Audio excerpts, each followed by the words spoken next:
We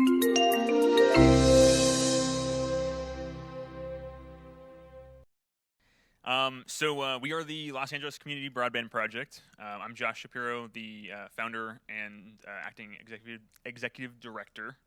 We're building a community-driven wireless ISP in Los Angeles. That's an internet service provider that is built by the community for the community.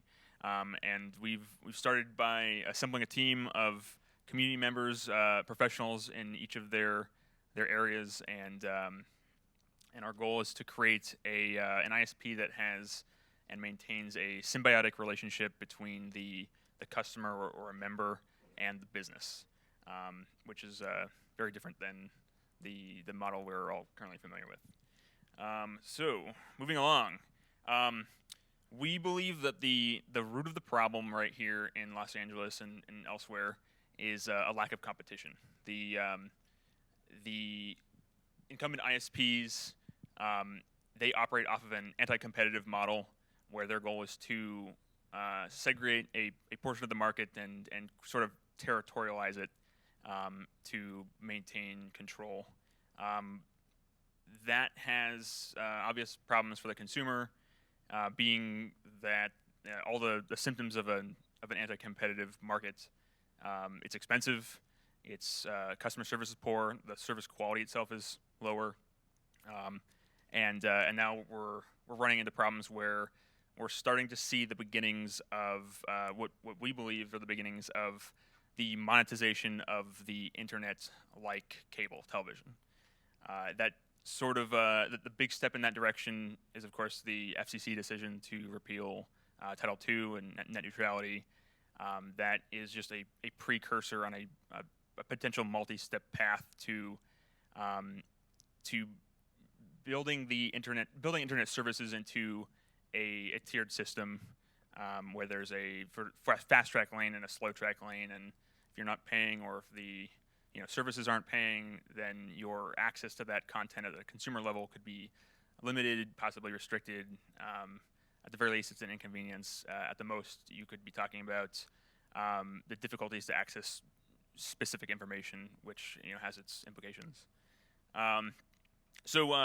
Most of you, though, as at a consumer level right now, are sort of feeling the strain at an inconvenience level, and to sort of break down one of the symptoms of a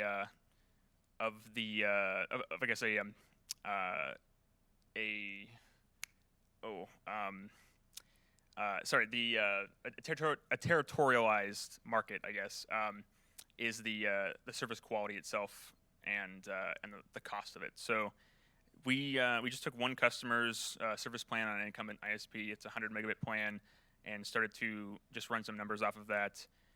It's $65 a month for a non-promo rate. I think it drops to about $50 on a promo, but then of course there's no incentive to keep people on promotional rates. You might have the opportunity to bounce from promo to promo, but in a lot of areas that are not duopolies but are monopolies, you might just be told, no, you don't have any other option, and they know you don't have any other option. We started to test average speeds over a period of time, and at least in this case, the 100 megabit plan, only half the time was greater than 50 megabit per second. So we were looking at an average of about 70.6 megabit per second download and 7.9 megabit per second upload. While you're sometimes hitting the numbers, a good deal of the time you're not, and that mainly comes down to oversubscription ratio.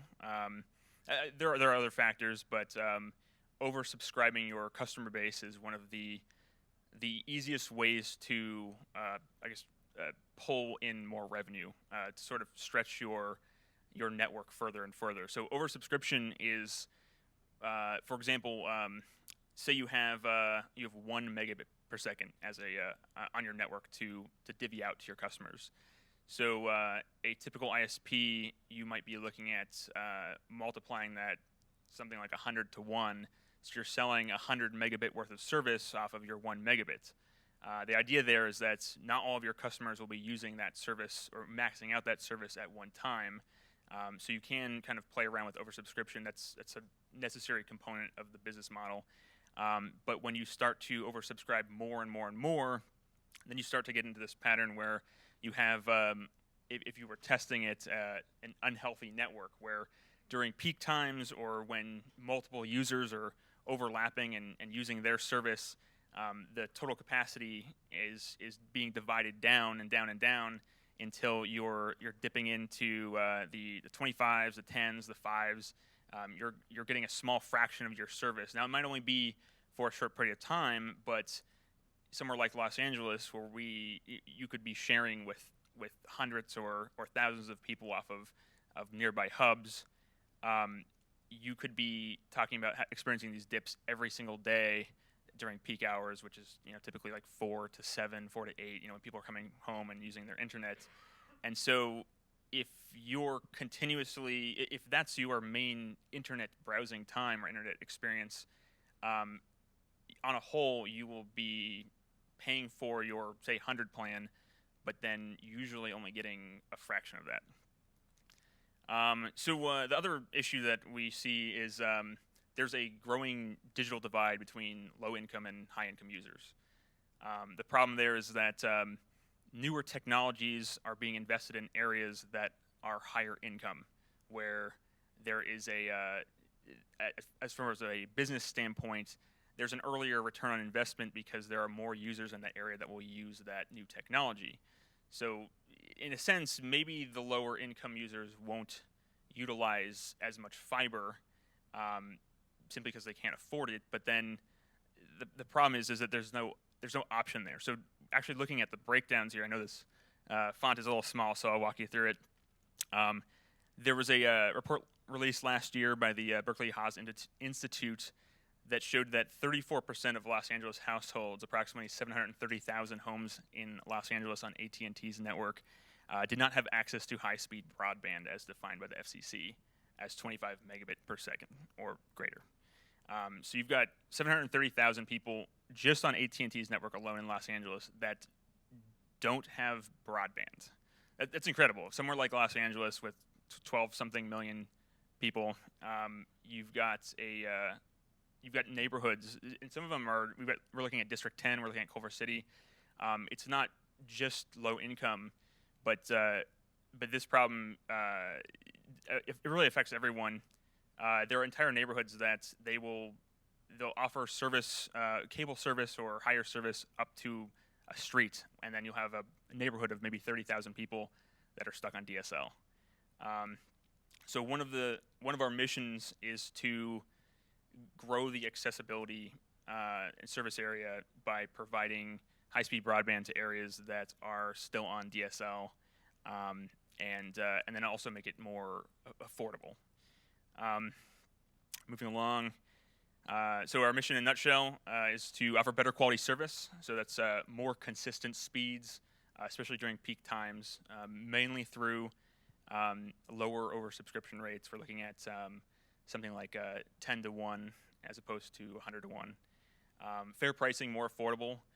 We can't last in, say, a price war against a major ISP, but our goal is to charge a fair market rate, which right now looks like something about $10 less than what you typically get out there, and to improve accessibility to broadband. So to serve those communities that are currently underserved, and provide higher speeds to the areas that don't currently have it. Net neutral, no filters, no throttling, none of that. And then we won't sell your browsing data. That's something that, while being more accessible and more affordable, those are separate components. We think the net neutrality and not touching your data is sort of goes hand in hand with our moral commitment to the community. So taking a look at the hardware, the tech out there is probably the coolest part of this that allows us to make this possible.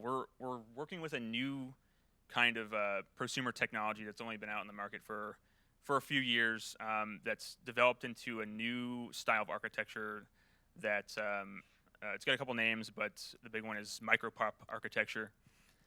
That's where we're, instead of providing wide area coverage to a large area using a sector tower, we're backhauling. We're using a point-to-point link from a tower down to a hub, I guess, this access point station, usually on someone's roof or a telephone pole, something along those lines. That provides area coverage to the houses around it. So, real quickly, this is a micropop. I'll be talking about these in a minute. Micropop and a client-side antenna. We've actually got, this is what the client side would typically look like, something like a small bowl-style antenna. There are various shapes and sizes, but the one on the right, yes, sorry.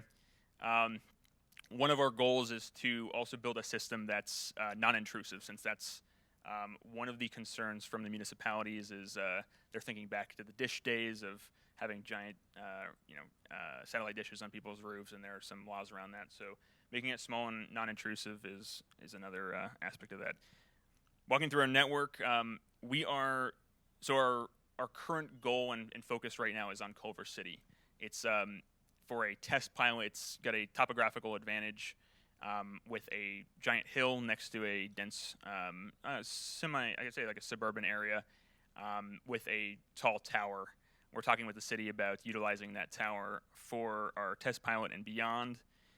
So walking through the our sort of the micropop model here, we have our tower backhauling down to an access point on the ground, which itself can have several clients.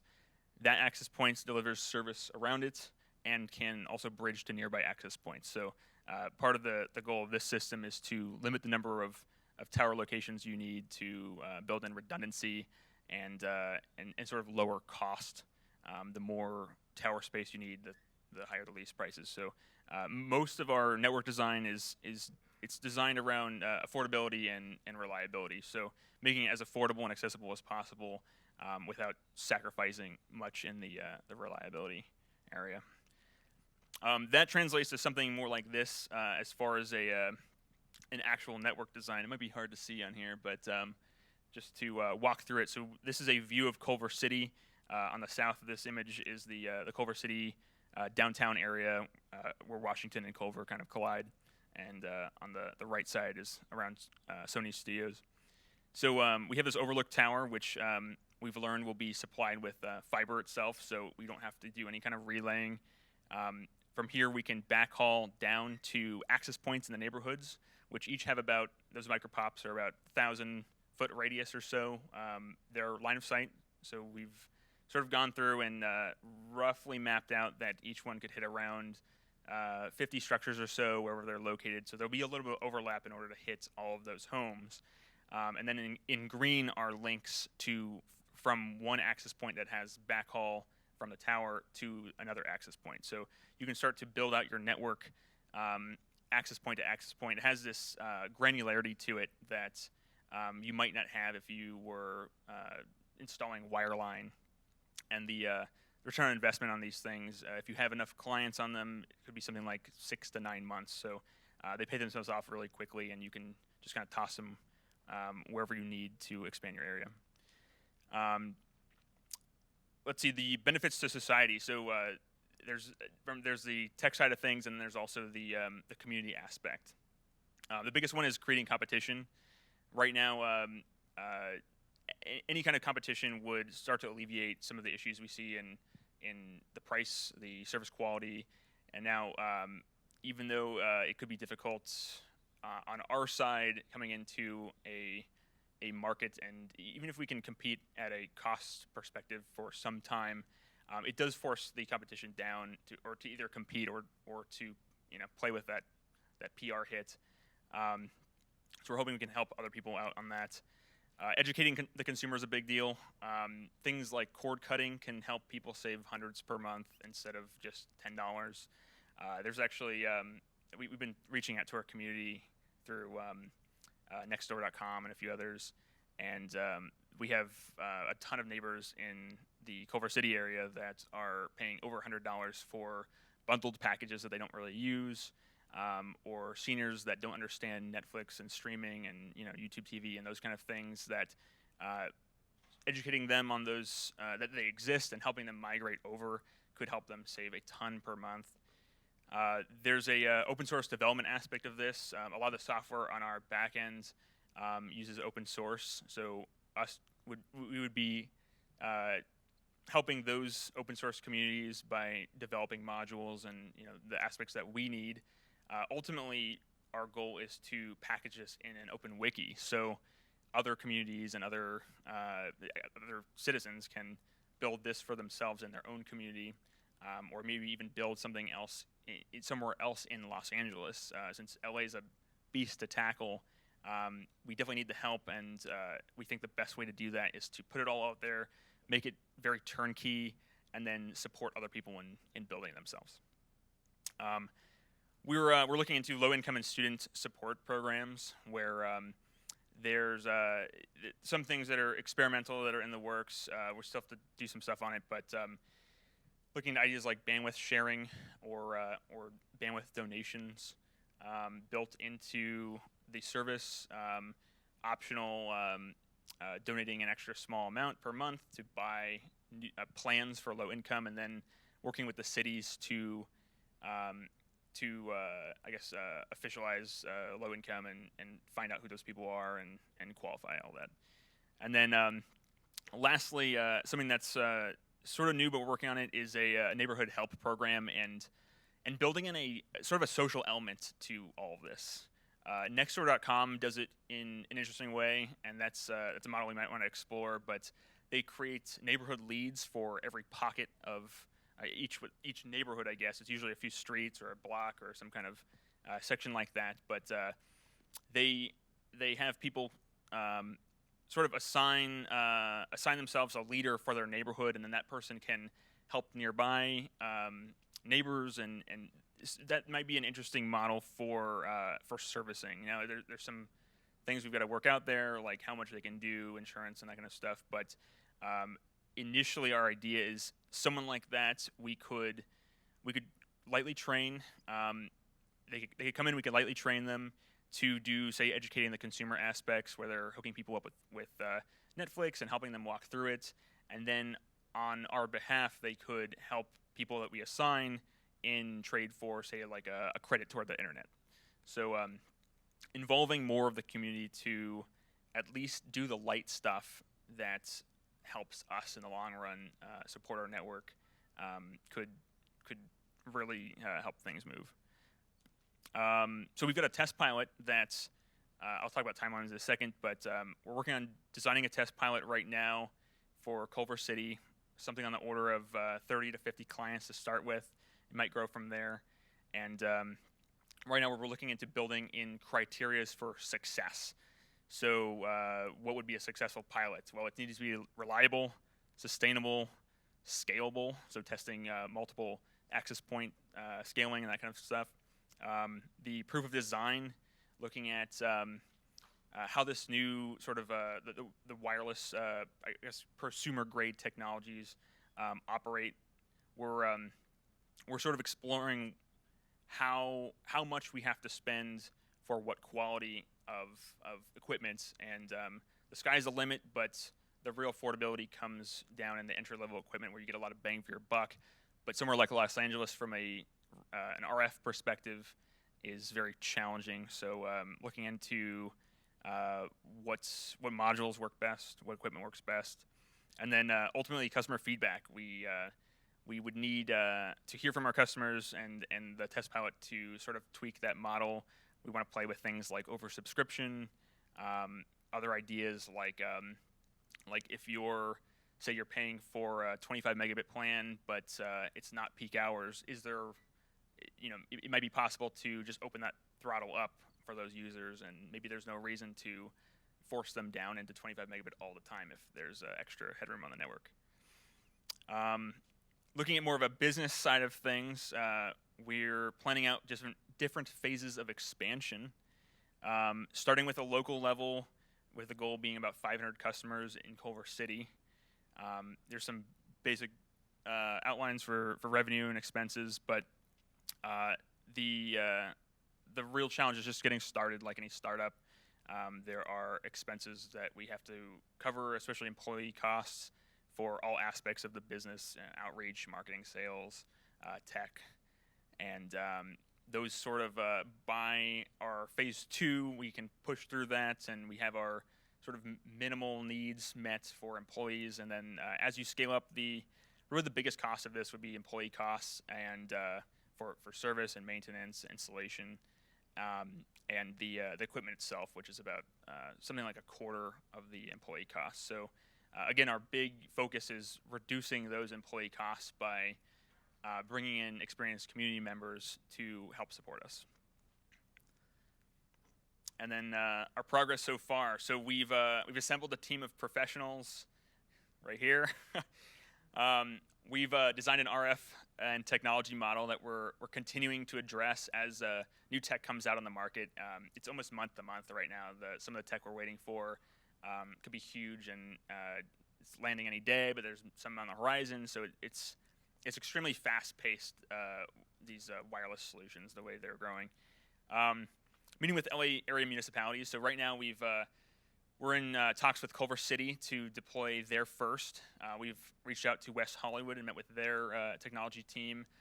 They're interested, even though they're a very small municipality.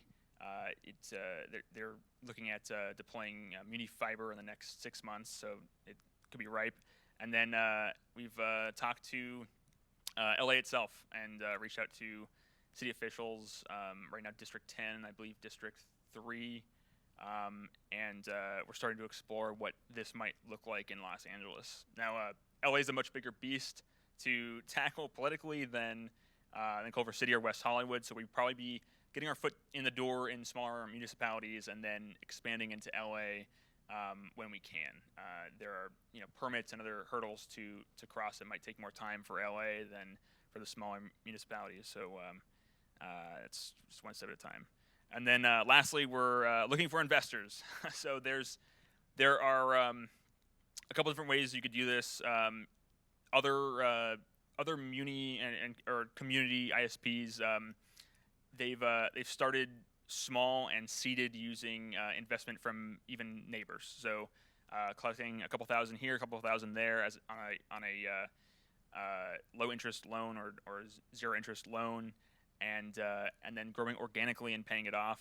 We're in contact with a small community WISP, wireless ISP out in Golden, Colorado, called AU Wireless, and they started with I believe it was around $8,000. So it can start very small and grow from there. We're looking at a little bit more than that because we're tackling a bigger beast, but at least from an investor standpoint. It's very approachable for communities. It could be just a series of houses. It could be an HOA could get together and do something like this. Really, the biggest challenge there is how you're getting your service for your ISP. And in our case, the answer is through Culver City's Culver Connect Muni Wi-Fi that's being finished in the next couple months here.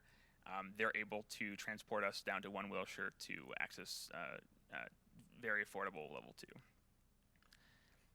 So our timeline, we've got a tech demo coming up in the next month that we hope to show to some people, especially the municipalities that are interested, to sort of fast track some of the permitting and that kind of stuff.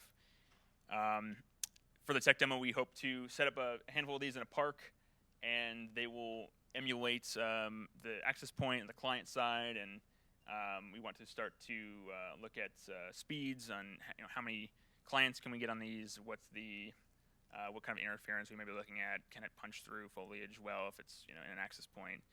So that's coming up. We've got our test pilot for our first deployments sometime in September. That might depend on Culver City and what their timeline is for their fiber, but currently that looks like it's on track. And then moving forward beyond that would be early next year, hitting our first phase 1, sort of the first official deployment where we're expanding into the neighborhood, and we have a more long-term models for scalability, and then scaling beyond that.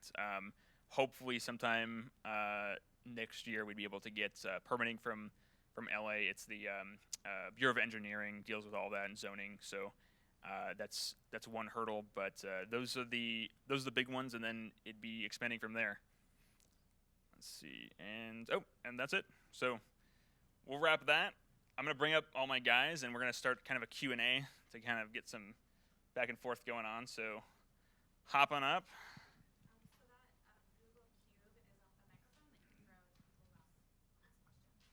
Okay. Great. Who's got a question? You got it. Yeah. So I have a question, which is shut up and take my money. But I guess that's not technically a question. So let me ask you two other things quickly. One is, in all seriousness, how quickly do you think you can get to Pasadena? Oh man, actually we got some. I've got an interesting answer on the Pasadena specifically. Okay. So Pasadena, there's a big cogent data center out in Pasadena, and there's some great hill access antennas.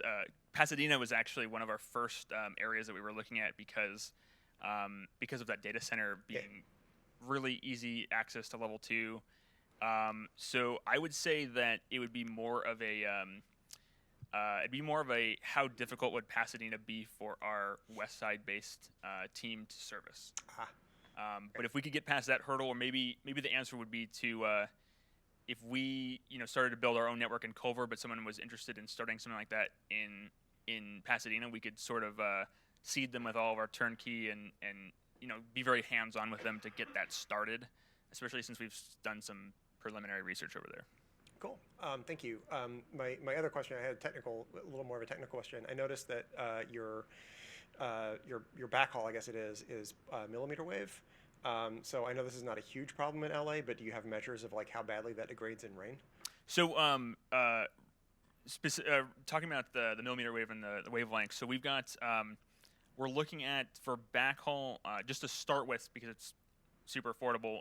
We'd be either doing 24 gigahertz or 5 gigahertz unlicensed. Unlicensed isn't great for backhaul, but 24 is pretty affordable. It's like 3,000 a link, something around there, and the rain degradation is negligible. Okay. Even for the 60 gig is it's not bad if you're not going far, and it rains so rarely in Los Angeles, and most of the radios have a 5 gigahertz failback. So if it starts raining, they can switch over. No big deal. Cool. Nice. All right. Yeah. Cool. Thank you.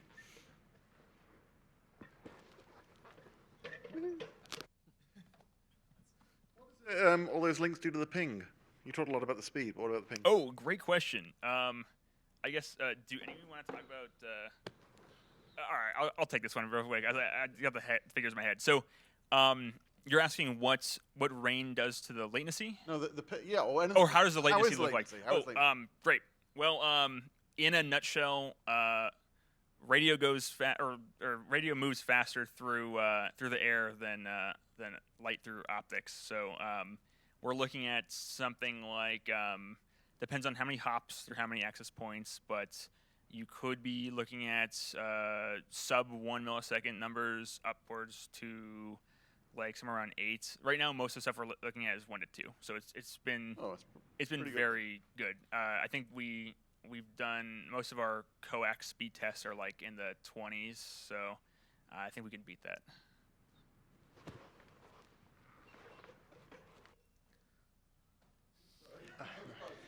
I guess this is a pretty obvious question, but given how most areas in LA or in America are monopolies and duopolies, why hasn't this been done before? Great question. I'm looking to you guys, hoping that we'll... All right. I mean, to start off, this concept of a wireless ISP has been done before, so we're not revolutionary in that world. I think where we're revolutionary is that we're trying to do it here in LA. So that's just sort of the baseline, is that other communities and other areas, both rural and not so rural, maybe not necessarily as densely based as we are here in LA, but do have solutions like this. We are trying to stand out in being net neutral and community focused and driven and things like that. But the technology behind this concept is nothing new. Although there are new developments that are helping us succeed, faster and better, more efficiently in LA.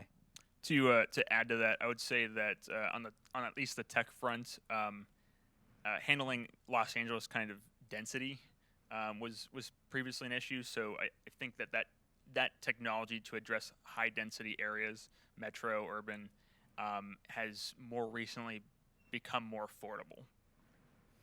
And related to that is also the help to lower income community members that we're going to be trying to do. That's another factor that hasn't really been done by others. So that's one of the other things that's trying to set us above everybody else. Great.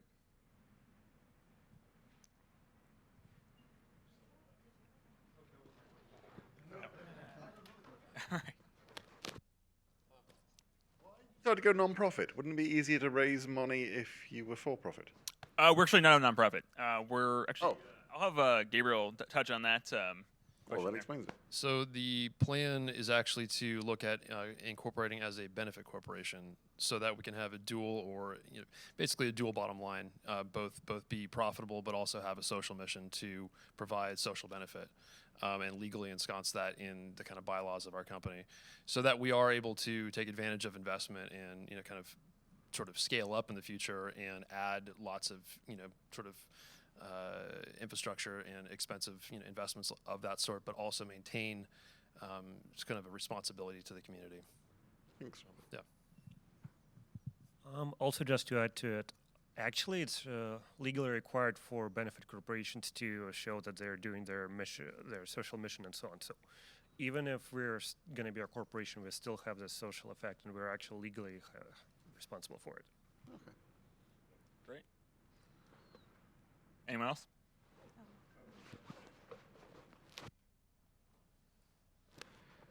How geography bound are you? Meaning, most of LA is surrounded by hills to some distance, but how far away from the hill can you be before you start having to build really tall towers? I missed the very beginning of that question. How?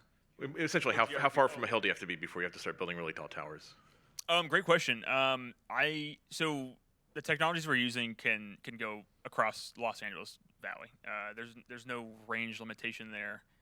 The real issue is line of sight. So being high off the ground and being able to point down on people's roofs instead of hitting across a ton of foliage or structures, that kind of stuff, it'll really be a case-to-case basis. Some areas are easier than others. We don't necessarily need to utilize a bunch of towers. There are people on the edge of hillsides, like, for example, West Hollywood. There might be a house that will be able to host an access point, and we can just point it right down from there and use it as a relay as well. We would want to look into towers in cases, or at least buildings using antenna locations in cases where we can't serve that area without them, but it should be rare. Related to that is there's some areas where you've got a valley that has 10, 20, 30 houses in it that don't really have anything faster than DSL. And so we have the advantage of we don't have to lay wire down for those people. All we do is we send a transmit to one of the houses at the top of that hill or on the edge of a valley, and then if that can hit everybody else, then we've got that whole neighborhood covered. And we've maybe the tech team would touch on this a little bit more. We did a torture test from Culver to West Hollywood, I believe, where it was about 5.8, 5.7 5 point something miles. This was on entry level equipment, but it was doable. I think that, touching back on Craig's response, one of the big advantages of this platform as opposed to a traditional sector tower layout is that we can use private rooftops. So we don't have to, in somewhere like Los Angeles, you're not building any more towers anywhere. Actually, that was, I think, a quote from one of the council member staff. So we have to find another way, and one of the ways to do that is to use people's rooftops. So without, with minimal, with fewer doors opening, enough to provide the zoning and that kind of stuff that would allow us to attach some of the smaller equipment on people's homes, we can use them as our towers.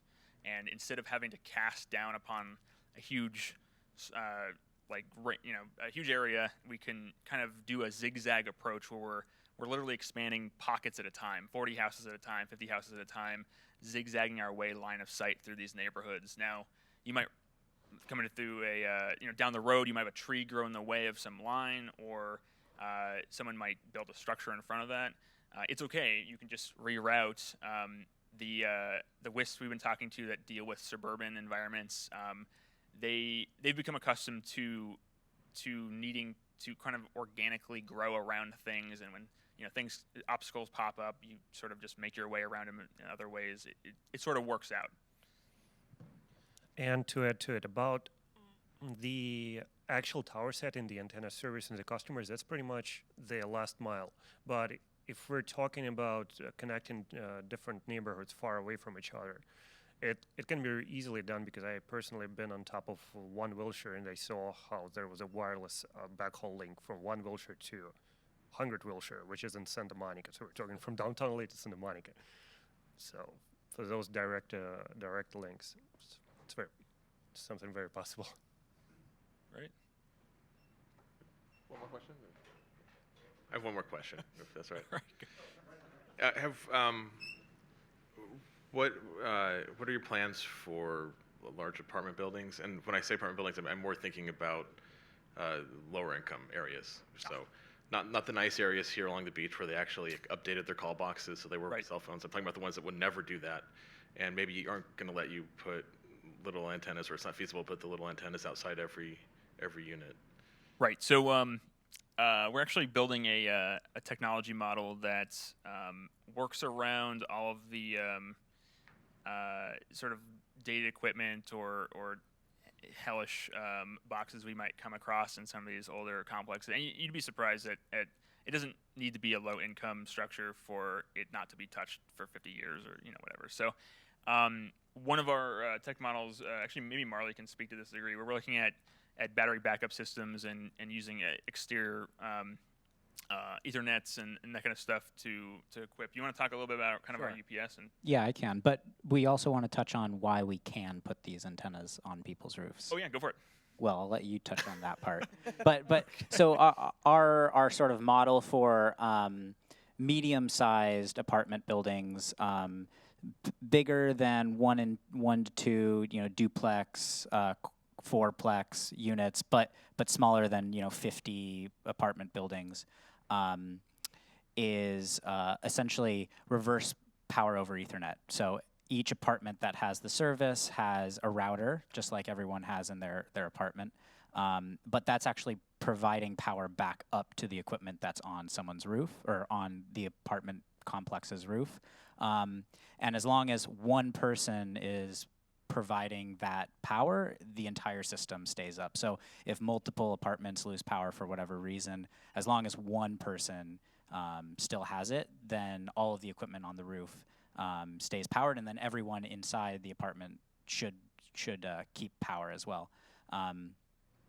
Keep internet as well. For buildings that are going to be the access point, so serving other buildings in the area, those will also have battery backups. And all of this equipment will be able to be monitored by us to ensure that when a power outage goes out, we're aware if it starts getting close to the time that the battery will be depleted. We'll have backup solutions in place, or we'll be preparing backup solutions so that large areas of the community don't lose internet, and just maybe that one building or something like that. And touching on the what if landlords don't allow it, as long as we're permitted and at the city level it's allowed, there's actually a specific language written by the FCC that doesn't allow landlords to prevent you from attaching an antenna to your roof for internet access. So the real challenge would just be getting past the city. If that's clear, then we won't have to deal with the landlords. One thing related to that is the access points use very low amounts of electricity, right? It's like a light bulb or two. Yeah, it's something on the order of 50 watts. Could be, give or take 20 watts, but you're looking at $50 a year, $60 a year. So the goal with the access point model, the micropop model, from that standpoint, is to we're mainly targeting private households, but for those, because the exchange is a little simpler. But the traditional model is that you offer free service to anyone that's hosting it.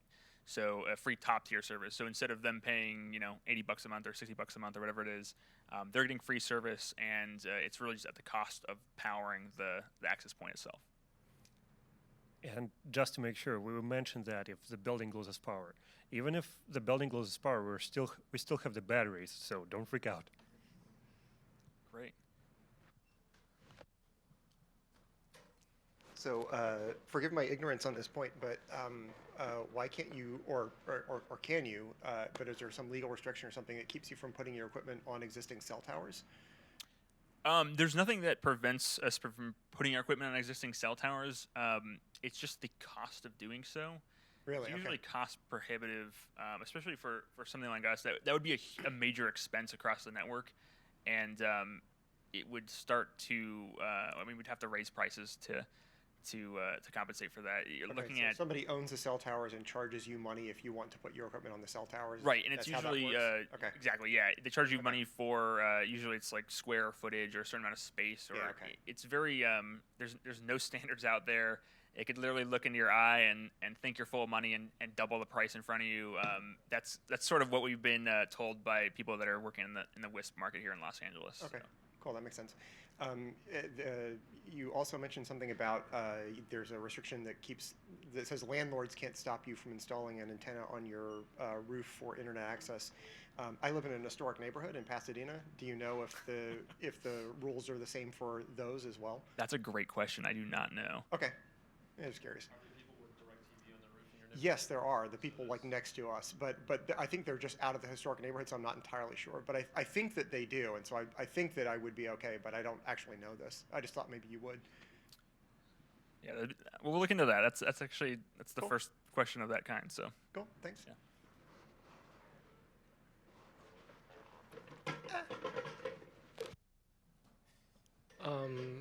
Have you guys seen any pushback from like ISPs, or is there any intimidation? And at the same rate, is there anything that the ISPs are doing in terms of innovation that you see as a threat to your business? That's a great question. Well, I'll touch on the first point. We haven't seen anything yet, but we're very small. That may change as we grow and start to pluck off a sliver of market share somewhere on some chart. But currently nothing in that area. As far I've seen my internet get slower personally. Yeah, So yeah, same here. I've been getting Yeah. throttled a lot lately. Yeah, plus let's wait till this video gets uploaded and then we're done. Yeah, then we're done for. touching on the I'm sorry, I already Innovation from right ISPs. innovation. They're right now. I guess the scope of technologies look like they're moving more and more toward wireless.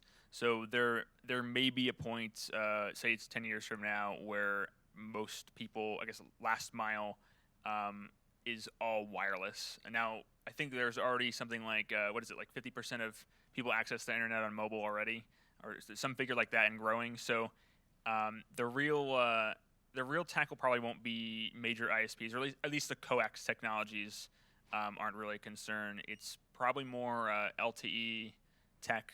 That's we've got 5th gen deployments coming out now, and so competing with mobile might be an issue down the road. But again, they'll never be in that regard. You're talking data caps. They might not be net neutral. Even if you aren't capped, you're hitting some kind of 1%er threshold or something like that if you're a heavy user and being throttled down. So it might be some time, maybe years and years from now, where the technologies in mobile or roaming are cost competitive with ours, which is fixed wireless. But again, they'll never be. I think at the end of the day, our selling point will be that we're different from everyone else because we're built by the community and we're for the community. I also welcome the competition. I mean, if someone else is going to try and beat our prices and do it better, I think that's all going to help everybody, right? Right. So that's ultimately our goal: is everybody gets faster and cheaper internet, because it should be utility that we all get almost as a right. So, thinking bigger picture there, it's important to all of us for that. yeah, it's not necessarily the best business model, But that's one of our goals, is to sort of have some of the larger ISPs wake up and realize that they've been taking advantage and oversubscribing to an unhealthy amount and things like that. And if we can drive that change here in Los Angeles and in greater areas, that's one of our mission accomplished.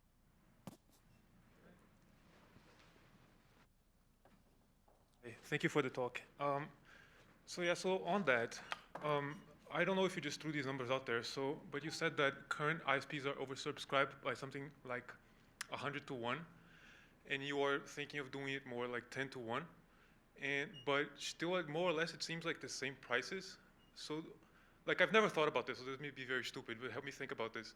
Does that mean that ISPs are overcharging us by 10x, or do you have an inefficiency of 10x, or how to think about this? That's a great question. On the nose. There are some efficiencies, I think, in our setup over coax. The biggest one is probably the speed of deployment, the super low capital expenditure required, those kind of things. So it costs us less for the equipment, and we can deliver for less. It's not as robust per se as wireline or especially fiber. Fiber it's a huge initial cost, and maybe you have a ROI of 10 or 20 years in a neighborhood, but it's always going to be there, and you can continue to upgrade it in other ways. The real issue with fiber and wireline tech is that in somewhere like Los Angeles, I think the telecom commissioner was quoted as saying that they'd hang him if he dug up that many roads. It creates traffic issues, that kind of stuff, and there's a cost associated with that. So a little bit of tech advantage. And then on the other side, we're not seeing what their books look like, but a quick guess might just be that they're making a lot of money.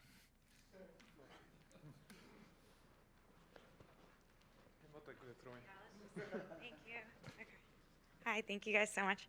So this is also a bit of an ignorant question, but I know I've had friends that have gotten letters from their ISPs about torrenting, RIAA, MPAA stuff, and I was wondering to what degree you all are responsible for the types of traffic that your customers use, even child pornography. Are you responsible for any of that? Are there any legal concerns that you have? Do you have to build up a lawyer team to be able to respond to these kinds of things? Because I could imagine the MPAA and RIA would be pretty formidable opponents if they sued you. Right, I can answer to probably the degree of how other wireless ISPs across the country do it, but does anyone else have specific answers to any of that?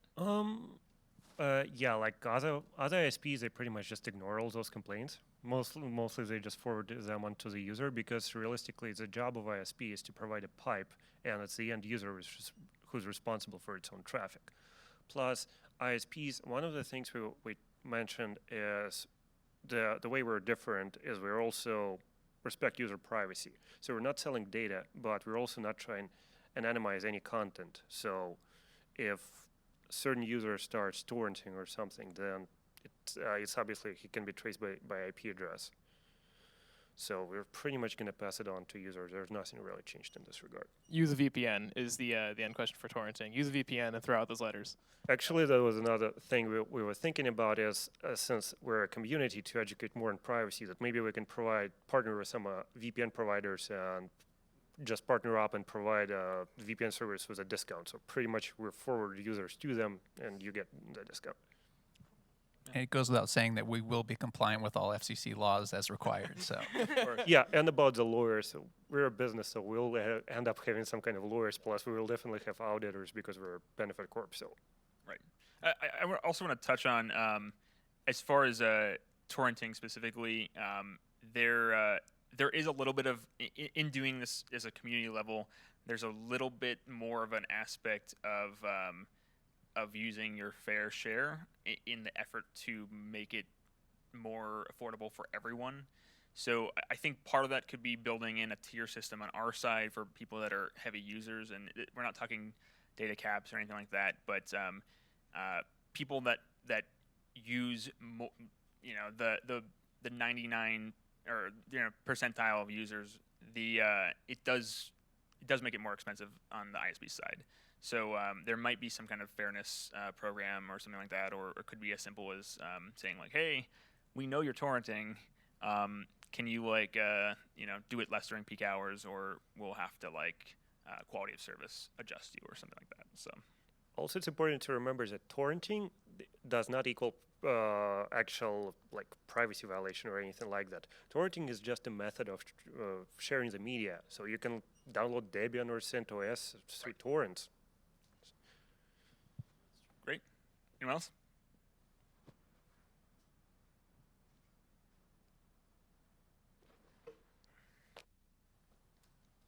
Speaking of competitors, it looks like there's a lot of satellite internet companies that might be coming online in the next, you would know better than me, but some number of years. Soon, yeah.